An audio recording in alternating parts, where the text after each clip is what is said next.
Hi, it's Diane and welcome to the Cultivate with Courage channel. I'm super excited about today's video because we get to talk about one of my favorite subjects. Books. Books. I love books. And the book we're going to be sharing today is going to be one of 5 that we're going to be giving away to our viewers. So make sure that you look into the descriptions on how to enter the giveaway. You can receive a paperback, Audible, Kindle, whatever your choice is.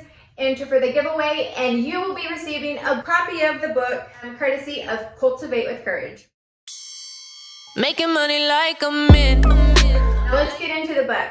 It is by a true OG. The original. She's the first Hispanic Latina justice appointed by our friend, Mr. Barack Obama in 2009, Associate Justice of the Supreme Court, Sonia Sotomayor. We're going to be talking about her book today, My Beloved World, which is 5 out of 5, 10 out of 10, whatever your rating is. This is a book that should be required reading for every household. Definitely a high school reading, but depending on your child, this could be read in middle school. And it is for Latina, Latino, everyone should read it, including non-Latinos, right? Because I think it gives so much insight into the life of a Hispanic, Latino person of color who grows up in the lower socioeconomic class. Challenges that you're faced with coming from a migrant family. The inspiration for Sonia Sotomayor's book was the questions that she would receive from, children with disabilities. She had juvenile diabetes as a very young child and had to learn how to give herself insulin shots as early as the age of 8. Being asked from children with diabetes, about those types of questions. Questions from minorities asking her what keeps her connected to her community. How does she balance her personal life and her professional life? Has she ever faced discrimination? All of those things are, I think, obvious questions that we would all have, but the one that I feel truly resonated with her, based on what I understand, the question that was the pinnacle of her really making the commitment to share her story was the question of how much did she contribute her success to her happy childhood. And the truth is, Justice Sotomayor would consider her childhood to be anything but a happy childhood. And so it did cause her some time to reflect on what impact her childhood did make on her life and the success that she's achieved. There are so many gems in this book. This is not going to be a spoiler because I could never give justice to the amount of richness and history and sincere, authentic words that she shares about her life story, and the adversities that she's overcome. So make sure you look at all of the information and you enter to win a copy of this book. How did I come across Sonia Sotomayor? Was because in my adult life, I've really enjoyed reading books. At the end of last year, I challenged myself to read more books from people of color.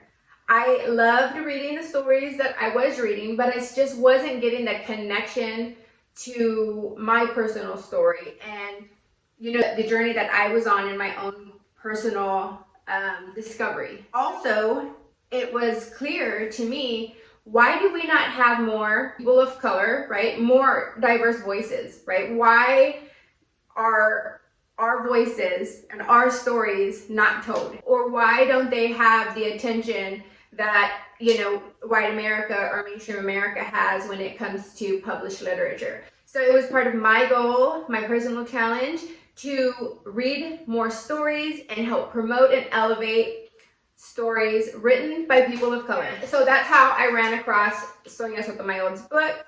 It was like one of 10 that I picked up last year. They were all so good. I promise I'll share with you what those all were.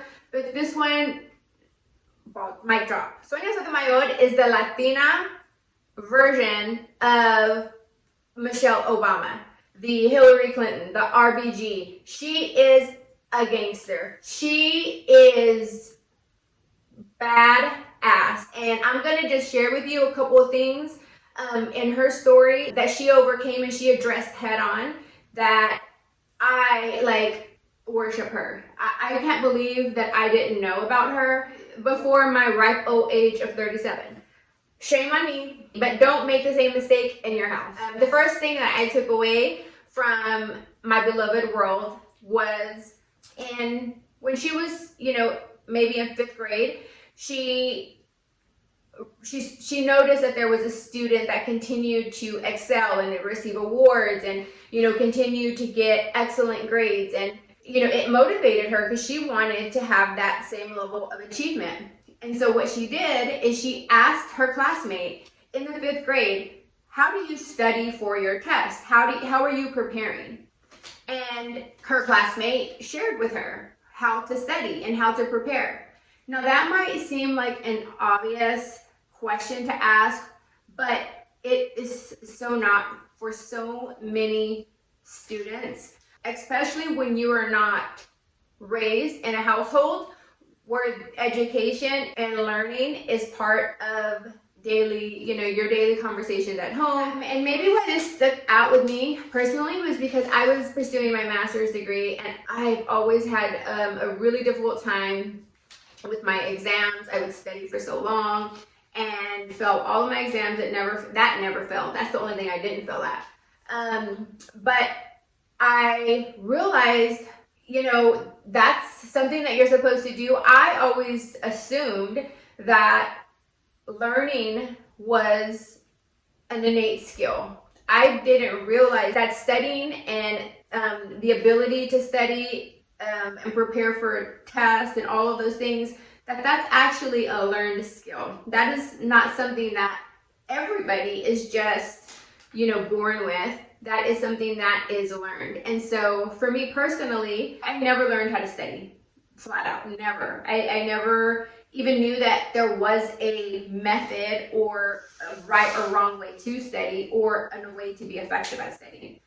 I was able to stop right then and there and ask my peers that I knew had achieved, their master's degree and made so much progress.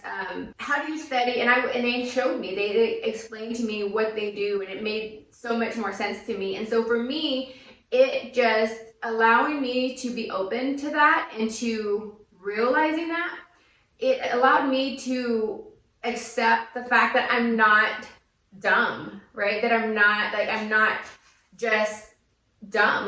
That's really honestly how I felt. I know I learned so much stuff, right? I've learned so much through school. I've learned very difficult things at work, right? How am I failing in the classroom? I couldn't get it, and it really did affect my psyche because I just didn't understand it. But hearing Sonia Sotomayor, realize in 5th grade that she needed to ask how these people were being successful was just an inspiration and something that I wish I would have learned sooner, but it's never too late. The other topic that Sonia talked about that really resonated with me was the social prejudices that she has faced throughout her entire life. So when she was entering college at Princeton, an Ivy League, she was shopping with her mother, and the woman at the department store treated them very badly and looked down on them until she learned that Sonia was actually shopping for a dress for her to attend Princeton. And at that point, her entire experience changed at the department store. So that really stuck with her because she experienced, what it feels like, or just that elitist type of superior judgment that you're faced with when you go out of your element, right? When you leave your community and you venture out into an elitist or an affluent type of setting. What was also noteworthy was that when she was in Princeton, this was the time that affirmative action was hot and heavy. It was right in the middle of the civil rights movement. So affirmative action and making sure that, you know, all students had access to higher level education was a huge, huge movement. Nevertheless, she was faced with the accusations by Princeton's newspaper around affirmative action. Princeton actually had a newspaper where they would go off on sharing their opinions on how affirmative action is causing white students who deserve the space at Princeton. Affirmative action is claiming that unqualified students are being admitted at the cost of white students who deserve to be there. So basically, you know, there was the subclass, right? You're a subclass, you don't deserve to be here. This is for the elitists, right? This is for not people who are entered in because you met, you know, the color of your skin meets the criteria of affirmative action. So basically, her not based on any of her achievements.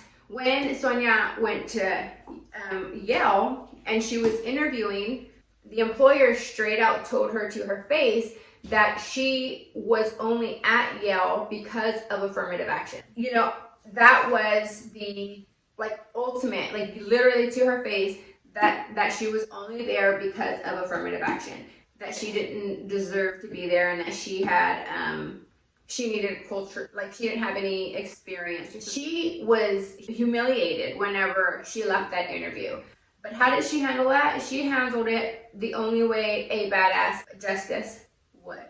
So she filed a complaint at the university citing that they were violating their own anti-discrimination policies. It still happens today where people of color are assumed to be subclass citizens, subclass workers, subclass leaders, and it is not cool. So that's something that we have to continue to work on. It's something that I'm going to continue to work on. I love the fact that Sonia Sotomayor addressed that head on, and that's just one of the many times where she directly and immediately confronted adversity and social prejudice. There's so many more times in here where you're just like, damn, yeah, I can't even. I had the opportunity to really challenge myself and challenge my thoughts and have a reckoning within myself to know that no one else should have to feel like that, like they're less than, or they need to remove, you know, who they come from or where they come from and disconnect in every way. I hope that you have enjoyed just a tiny, tiny bit of the moments that I enjoyed most about My Beloved World. If you like the Audible version, it's read by Rita Moreno, who could have very well been Sonia Sotomayor, because she just is, her voice is just so perfect. And I'm definitely judgmental when it comes to who's narrating the book, because I have to listen to it. But it's read by Rita Romero. I highly recommend it. Make sure that you enter to win your copy, and let me know what you thought about the book. Have you read it? Have you listened to it? What can you relate to? I'd love to know what you thought.